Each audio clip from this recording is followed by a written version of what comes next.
Naniniwala tayo doon sa kasabihan na habang may buhay, may Pag-asa. habang may buhay, may Pag-asa. habang may buhay, may Pag-asa. pagsubok. Dahil tayo katiwala ng Diyos, binibigyan din niya tayo ng iba't ibang klase ng pagsubok.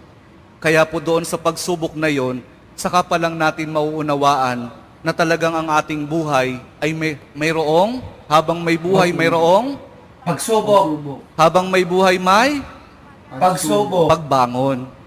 Huwag niyong hayaan na kapag meron kayong pinagdaraan ng pagsubok, ay hindi kayo babangon.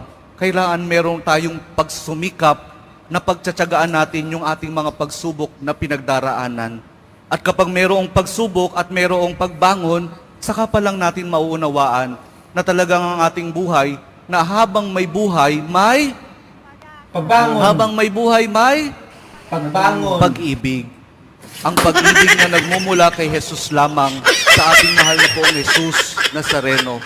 Dahil doon, kapag naunawaan natin itong mga bagay na ito, na habang may buhay, may pagsubok, may pagbangon at may pag-ibig na nagmumula lamang kay Jesus, saka pa lang natin mauunawaan at matatanggap na talagang habang may buhay, may